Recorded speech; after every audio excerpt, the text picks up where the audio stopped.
بسم اللہ الرحمن الرحیم۔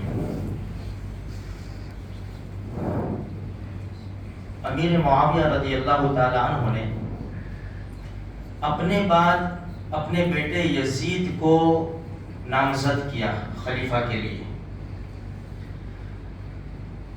حضرت حسین رضی اللہ تعالیٰ عنہ کی خط و کتابت کوفہ والوں کے ساتھ چل رہی تھی۔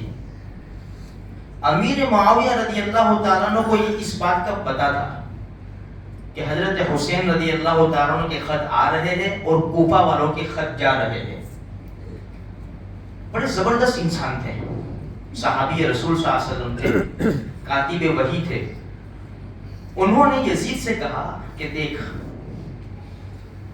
میرے بعد کوفہ والے حسین کو مجبور کریں گے یہاں بلانے کے لیے۔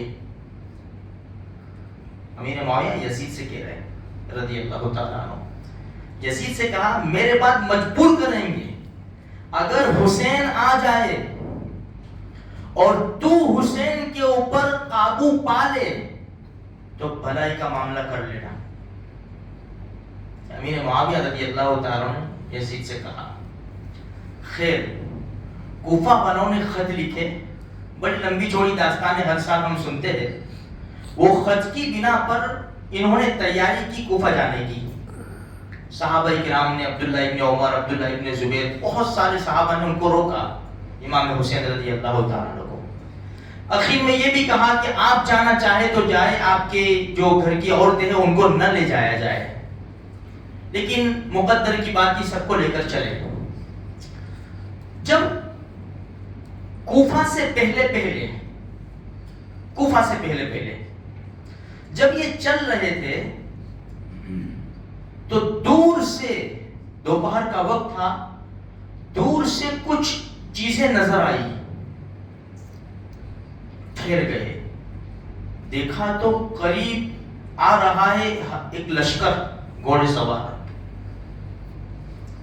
امام حسین رضی اللہ تعالیٰ عنہ نے سارے ساتھیوں کو جمع کیا، فرمایا ٹھہر جاؤ، یہی محاذ بنا لو، جنگ کی تیاری کر لو، شاید دشمن ہے۔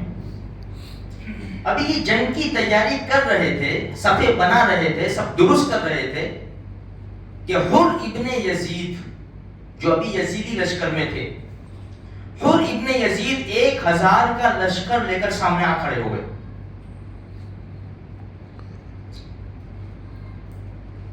امام حسین رضی اللہ تعالیٰ عنہ سے بات چیت ہوئی،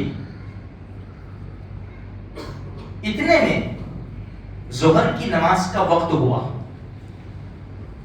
تو نواسہ رسول نے مؤذن سے کہا اذان پڑھو۔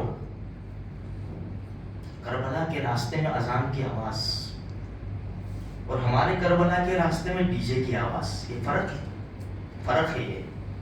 وہاں نمازیں ہو رہی ہے یا ڈانس ہو رہا ہے یا ناچ رہے ہیں، یہ فرق ہے۔ اذان کہو، اذان کہی گئی۔ اذان کے بعد خطبہ دیا، لوگوں میں نہیں آیا، تم نے بلایا ہے، تم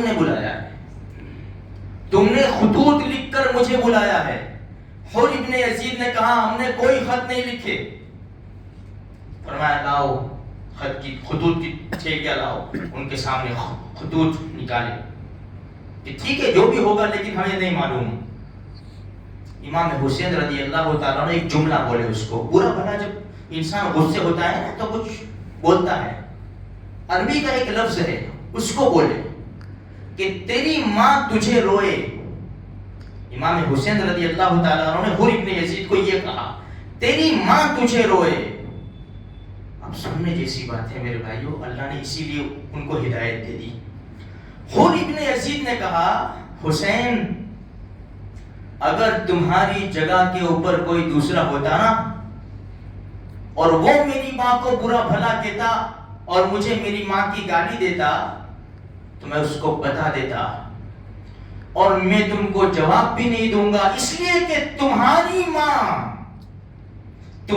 ماں کائنات میں کسی کی بھی طاقت نہیں ہے کہ تمہاری ماں کو برا بھلا کوئی کہے۔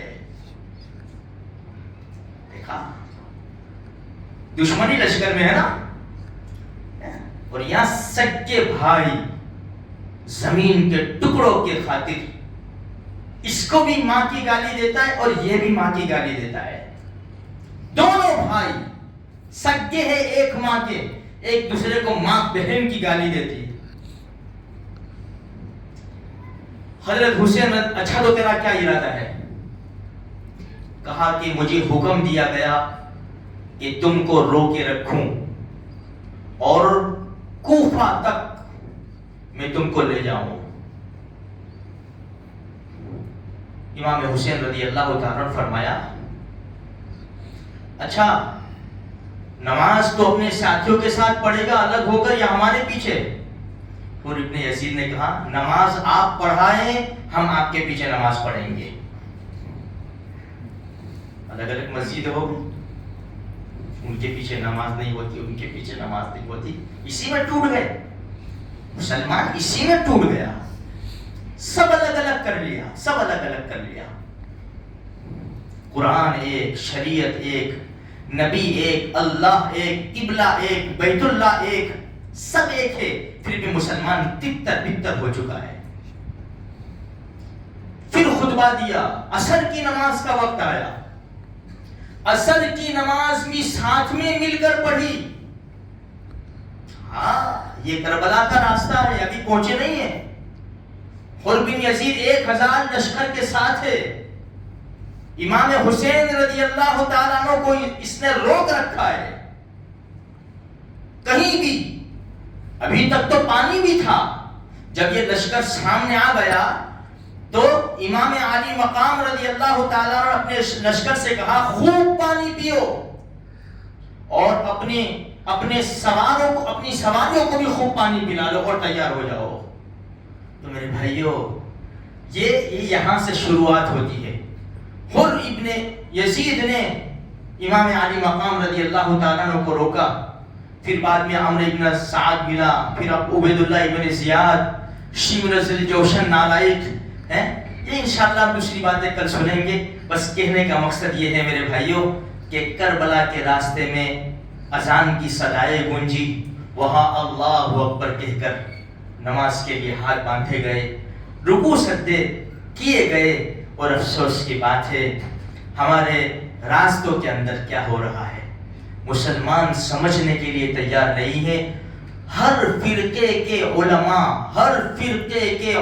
باہر آ چکے ہیں اور کہہ رہے ہیں کہ ڈھول تاشا حرام ہے, اس کو مت بجاؤ, ڈی جے مت نکالو.